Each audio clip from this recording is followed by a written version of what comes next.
जय श्री राम मित्रों, मैं अथर्व श्रीवत्स आप सभी का अपने YouTube चैनल पर बहुत बहुत स्वागत करता हूं। आशा करता हूं आप सभी स्वस्थ होंगे, प्रसन्न होंगे।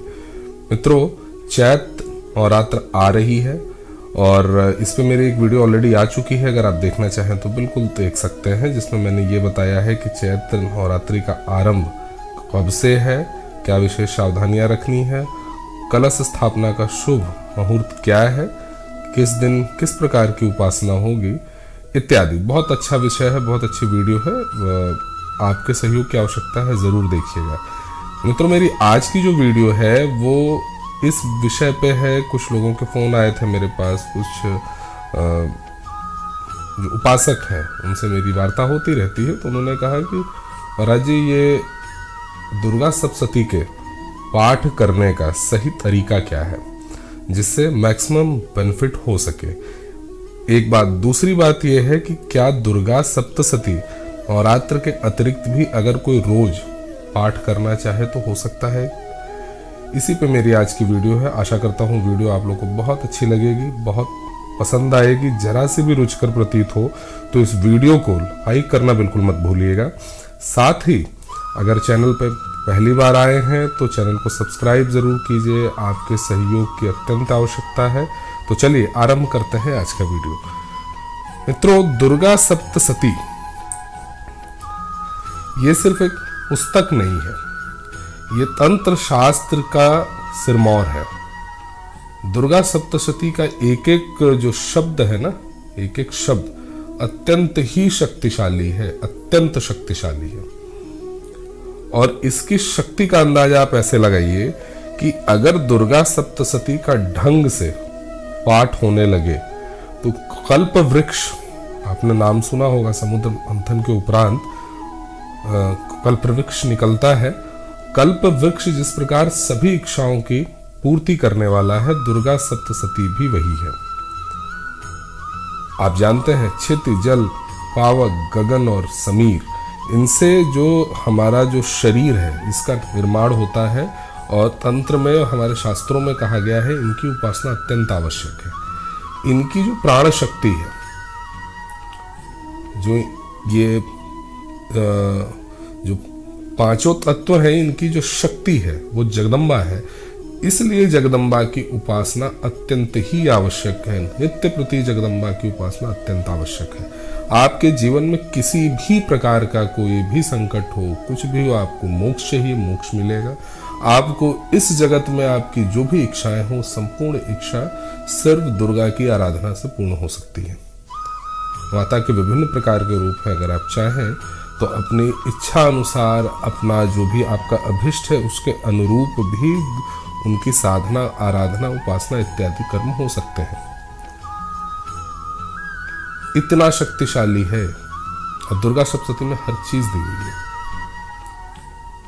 लेकिन जरूरत क्या है, आपको पढ़ना होगा, उसको समझना होगा। उसको मैं बार बार कहता हूं, गीता प्रेस गोरखपुर से ये आती है, वो सबसे ही ज्यादा प्रमाणिक है। अन्य भी प्रकाशन छापते हैं, लेकिन गीता प्रेस गोरखपुर की जो पुस्तकें हैं उसमें गलतियों की गुंजाइश लगभग शून्य के बराबर होती है।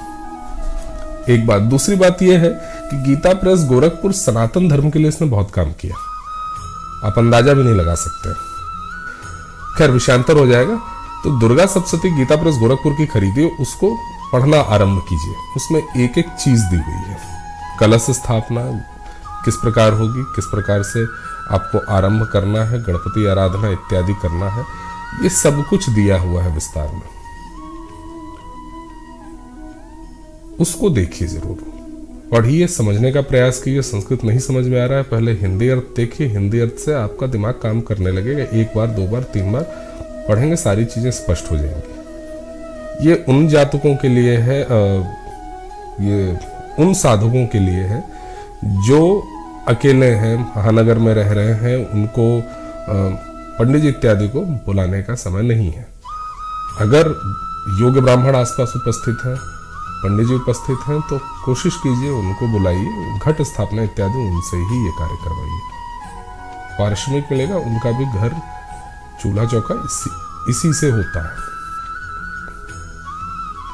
हमारा जो भी त्योहार है इत्यादि है वो समाज के हर वर्ग को सहयोग देने के लिए होता है। तो चलिए, सर्वप्रथम गणपति आराधना होगी। हाँ, एक चीज है, स्नान इत्यादि से शुद्ध होइए, आसन अपना ही रखेंगे। जितने दिन आपकी साधना है आसन अपना ही रखेंगे, किसी दूसरे का आसन बिल्कुल नहीं लेना है। आपका जो आसन है, आसन को प्रणाम कीजिए। आसन को प्रणाम करने के बाद रक्ष दीप को प्रज्वलित कीजिए। रक्षा दीप जलता रहता है, वो आपके कर्म का साक्षी भी होता है कि आपने ये काम किया है। धूप गूगल इत्यादि जलाइए, सुगंधित वातावरण को बनाइए। माता की आराधना से पूर्व गणपति की आराधना की जाती है। गणपति की आराधना कीजिए, उसके उपरांत सारा पाठ स्टार्ट होगा। मित्रों, दुर्गा सप्तशती के जितने भी अध्याय हैं सारे ही अनमोल हैं। वैसे तो 13 अध्याय होते हैं, लेकिन अगर आप पूरी सप्तशती एक बार में पढ़ने में असमर्थ हैं तो अपनी आवश्यकता और अभीष्ट के अनुसार इसका जो अलग अलग अध्याय हैं उनका भी पाठ हो सकता है। सर्वप्रथम हम जान लें कि इसका इतिहास क्या है, कहां से आई। देखिए, हिंदू सनातन धर्म में जैसा कहा गया है कि जो हमारे 4 वेद हैं ये अनादि हैं। कब इनकी उत्पत्ति हुई, किस प्रकार आए, किसी को कुछ नहीं मालूम है, सिर्फ एक अनुमान है। इसी प्रकार तंत्र साधना में दुर्गा सप्तशती किस प्रकार आई, इसकी उत्पत्ति कब की है, किसी को कोई जानकारी नहीं है। मार्कंडेय पुराण के में इसका लिखा गया है, वर्णन है। इसके माध्यम से ये जन सुलभ हुआ। मार्कंडेय ऋषि के प्रयासों से ये जन साधारण तक आई। देवी की उपासना के लिए ये सर्वश्रेष्ठ है। इसमें देवी की आराधना के कुल 700 श्लोक हैं। ये जो 700 श्लोक हैं इनको 3 भागों में विभाजित किया गया है। पहला प्रथम चरित्र, दूसरा मध्यम चरित्र, तीसरा उत्तम चरित्र। प्रथम चरित्र में दुर्गा सप्तशती का सिर्फ पहला अध्याय आता है। मध्यम चरित्र में दूसरा, तीसरा और चौथा अध्याय आता है, और इसके अतिरिक्त जितने अध्याय हैं ये सब के सब उत्तम चरित्र में आते हैं।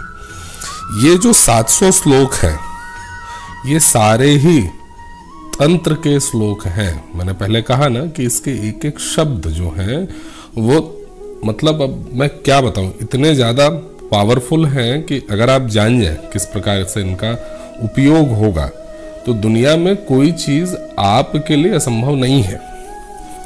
इसमें जितने श्लोक दिए गए हैं ना, ये मारण, मोहन, उच्चाटन, स्तंभन, वशीकरण, विद्वेषण इत्यादि जितने भी भयंकर तांत्रिक प्रक्रियाएं हैं ये इनके श्लोक हैं।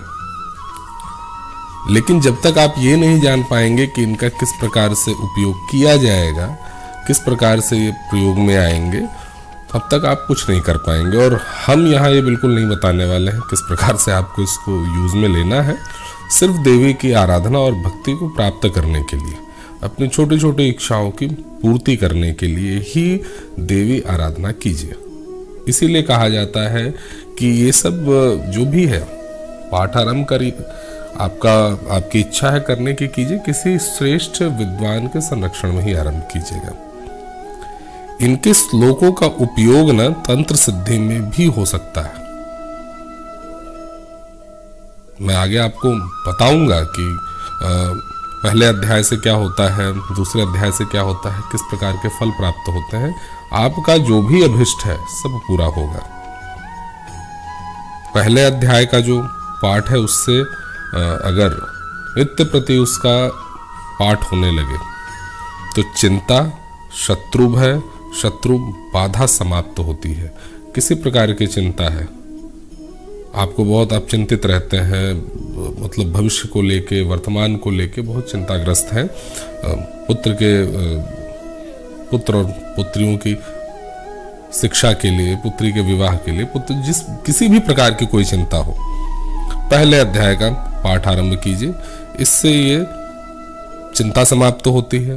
शत्रुओं का भय है, शत्रु बाधा है, ये समाप्त हो जाता है। दूसरे और तीसरे अध्याय के पाठ से मुकदमे में राहत मिलती है। लेकिन याद रखिएगा, आप सही होने चाहिए। पता लगा कि आप ही मतलब आप अपराधी हैं और दूसरे और तीसरे अध्याय का पाठ आपने आरंभ किया, फल मिलता है लेकिन वो अच्छा नहीं माना जाएगा। देवी भाई ठीक है, मंत्र पढ़ के अपना काम तो आप निकाल रहे हो, लेकिन ये उचित नहीं है, ठीक है। तो ये मिलता है। चौथे अध्याय के पाठ से अच्छे जीवन साथी की प्राप्ति होती है। पुरुष वर्ग अगर चाह रहा है कि उसको अच्छा जीवन साथी प्राप्त हो, अच्छी पत्नी प्राप्त हो, उसके लिए भी, और जो बहनें हमारी चाहती हैं कि उनको अच्छा जीवन साथी मिले, उसके लिए भी चतुर्थ अध्याय का नित्य प्रति अगर भक्ति के साथ पाठ किया जाए तो अच्छा जीवन साथी मिलता है, साथ ही देवी की भक्ति भी प्राप्त होती है। अगर आप चाहते हैं कि देवी की भक्ति आपके अंदर हमेशा रहे, आप देवी के भक्त बने रहे, जगदम्बा के भक्त बने रहे, तो चौथे अध्याय का पाठ कीजिए। पांचवें अध्याय का जो पाठ होता है उससे नकारात्मक ऊर्जा से मुक्ति मिलती है। घर में कुछ तंत्र मंत्र किया गया है, कुछ नजर लगी है, जादू टोना टोटका इत्यादि है, पांचवें अध्याय का पाठ आराम कीजिए। इससे इन सारी चीज़ों से मुक्ति मिलती है, साथ में भय से मुक्ति मिलती है। बुरे स्वप्न आ रहे हैं, कई बार होता है घर के लोग रात को सोते समय उठ के बैठ जाएंगे, चिंताग्रस्त हो जाते हैं, तो उससे भी मुक्ति मिलती है, और साथ में तंत्र मंत्र की जो भी बाधा होती है वो भी दूर होती है। छठे अध्याय के पाठ से जीवन में बड़ी से बड़ी अगर कोई बाधा है तो वो दूर होती है।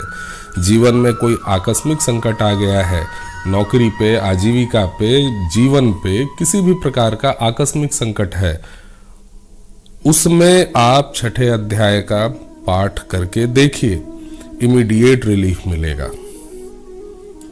आस्था के साथ आप कीजिए। बड़े से बड़ा संकट होगा, किसी ने आपको फर्जी फंसा दिया है, कुछ आपके ऊपर आरोप लग गया है, या ऑफिस में कोई ऐसी स्थिति बन गई है कि जहां से आपकी जॉब जाने का भय है, आजीविका जाने का भय है, छठे अध्याय का नित्य प्रति पाठ करना आरंभ कीजिए, सकुशल बाहर निकल जाएंगे।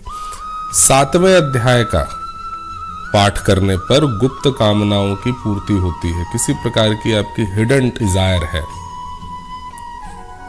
आप कह नहीं रहे हैं किसी से, किसी प्रतियोगी परीक्षा इत्यादि में बैठ रहे हैं, या कोई आप कुछ व्यापार करना चाहते हैं, या जैसे कई लोग होते हैं शेयर इत्यादि में उन्होंने वो किया है इन्वेस्टमेंट, लेकिन किसी से कह नहीं रहे हैं और उसमें वो सफलता चाहते हैं। गुप्त कामनाएं, कोई भी ऐसी कामना जो आपकी हिडन है, गुप्त है, उसमें सफल होने के लिए सातवें अध्याय का पाठ आरंभ कीजिए। अब आठवें अध्याय का पाठ अगर रोज होता है तो वशीकरण की शक्ति प्राप्त होती है, वाक सिद्धि प्राप्त होती है, और साथ में मतलब नियमित रूप से धन की प्राप्ति भी होती है। जो लोग फिल्मों में, मॉडलिंग के क्षेत्र में, या कोई ऐसा काम जिसमें पब्लिक डीलिंग ज़्यादा हो वो है, या राजनीति में जाना चाहते हैं जहां आप चाहते हैं कि आप जो कह रहे हैं उससे लोग प्रभावित हों, आपकी बात सुने, उसके लिए प्रतिदिन नित्य प्रति आठवें अध्याय का पाठ आरंभ कीजिए। नौवें अध्याय का नित्य प्रति पाठ करने से संपत्ति का लाभ होता है। साथ में कोई व्यक्ति है जो लापता हो गया है, कोई जानकारी नहीं मिल रही, कहाँ गया, कैसे गया, इसका भी पता मिलता है। 10वें अध्याय का पाठ करने से भी गुमशुदा व्यक्ति की तलाश होती है, साथ ही अपूर्व शक्ति की प्राप्ति होती है, अभूतपूर्व शक्ति की प्राप्ति होती है। आपको लग रहा है कि मतलब शक्ति चाहिए, तो 10वें अध्याय का पाठ कीजिए। साथ में संतान सुख की भी प्राप्ति होती है। विवाह को बहुत साल हो चुका है, संतान प्राप्ति नहीं हो रही है, श्रद्धा पूर्वक 10वें अध्याय का प्रतिदिन पाठ आरंभ कीजिए, निश्चित रूप से संतान सुख मिलेगा। 11वें अध्याय के पाठ करने से हर प्रकार की चिंता दूर होती है। अगर साथ में व्यापार में भी लाभ होता है, अगर आप किसी प्रकार का छोटा से छोटा या बड़ा से बड़ा व्यापार है, आप चाहते हैं कि आपको लाभ हो, कोई दुकान है आपकी, आप चाहते हैं ज़्यादा से ज़्यादा यहाँ पे जो ग्राहक हैं वो आए, तो 11वें अध्याय का नित्य प्रति पाठ कीजिए। 12वें अध्याय का पाठ करने से बड़े रोगों से भी छुटकारा मिलता है। साथ में नाम, यश, मान सम्मान, समाज में अखंड कीर्ति की भी प्राप्ति होती है। अगर किसी बीमारी से आप पीड़ित हैं, आप छुटकारा चाहते हैं, राहत चाहते हैं, इस रात्र में आप एक प्रण कीजिए कि प्रतिदिन आप दुर्गा सप्तशती के 12वें अध्याय का पाठ आरंभ करेंगे। अब बात करते हैं मित्रों, आखिरी 13वां अध्याय क्या है। 13वां अध्याय का पाठ करने से यह ऐसा अध्याय है ना कि जो अब मैं क्या ही बताऊं, जिसका नित्य प्रति पाठ करने से जगदम्बा की कृपा प्राप्त होती है। जो लोग चाहते हैं कि वो जगदम्बा को मतलब उनको अनुभव करना चाहते हैं, उनको दर्शन करना चाहते हैं, अगर श्रद्धा के साथ प्रतिदिन 13वें अध्याय का पाठ किया जाए तो निश्चित रूप से जगदम्बा का साक्षात्कार होता है। आपको अनुभव हो जाएगा कि जो माँ है वो आपके साथ खड़ी है, कहीं भी आप रहेंगे आपके साथ खड़ी रहेगी। तो ये मैंने आपको बता दिया पहले अध्याय से लेकर 13वें अध्याय तक किस प्रकार से पाठ किया जाए। आपका जो अभिष्ट है इसमें से आप चुन लीजिए और उसके अनुरूप पाठ आरंभ कीजिए। समय हो तो सभी अध्यायों का कीजिए पाठ, समय न हो तो अपनी इच्छा अनुसार कोई एक अध्याय उठाइए और उसका आप एक नियम बनाइए। मैं तो कह रहा हूँ एक नियम बनाइए, इस चैत्र नवरात्र से आरंभ कीजिए और अगले चैत्र नवरात्र के बीच में कि प्रतिदिन आपको ये करना है। निश्चित रूप से जीवन में सकारात्मक परिवर्तन होगा। जैसी आपकी जरूरत हो उसके अनुसार पाठ आरंभ कीजिए। इसके अलावा अगर आप और भी कुछ करना चाहते हैं, इतना समय नहीं है, तो शटांग का भी पाठ करने पे संपूर्ण दुर्गा सप्तशती का फल मिलता है। मित्रों, वीडियो बहुत लंबी हो रही है और आप लोग से एक छोटी सी शिकायत है, आप लोग पूरी वीडियो देखते नहीं हैं और जो भी है आप जनता जनार्दन है, आपके हाथ में सब कुछ है। तो वीडियो को अब यहीं पे रोकेंगे, अगली वीडियो में फिर मुलाकात होगी, फिर दुर्गा सप्तशती के एक और कुछ अनछुए पहलुओं को लेके आपके सामने प्रस्तुत होऊंगा। आशा करता हूँ वीडियो बहुत रुचिकर आपको लगी होगी और अगर जरा सा भी आपको कुछ उसमें उपयोगी प्राप्त हो तो वीडियो को लाइक जरूर कीजिएगा, अधिक से अधिक अपने मित्रों सहयोगियों के साथ शेयर कीजिए। पहली बार चैनल पे आए हैं तो सब्सक्राइब जरूर कीजिए। हमें आपके सहयोग की अत्यंत आवश्यकता है। मित्रों, मैं बहुत कोशिश करता हूँ, बहुत अच्छी चीज़ों को खोज के सर्च करके लेके आता हूँ। मैं ऐसा कोई प्रोफेशनल यूट्यूबर नहीं हूँ, एक मोबाइल फ़ोन ले लिया और इस पे ही मैं काम कर रहा हूँ। वो भी hमारे कुछ साधक हैं, कुछ भक्त ऐसे लोग हैं जिनके सहयोग से सारी चीज़ें चल रही हैं। आप भी अपना सहयोग दीजिए। आशा करता हूँ आप जिस प्रकार का स्नेह अब तक आपका प्राप्त हो रहा है, आगे इससे भी ज़्यादा स्नेह प्राप्त होता रहेगा। अगले वीडियो में पुनः भेंट होगी, तब तक स्वस्थ रहिए, प्रसन्न रहिए, व्यस्त रहिए। जगदम्बा आपके सभी भंडार भरते रहें। आपने अपना बहुमूल्य समय दिया मित्रों, इसके लिए आपका बहुत बहुत धन्यवाद।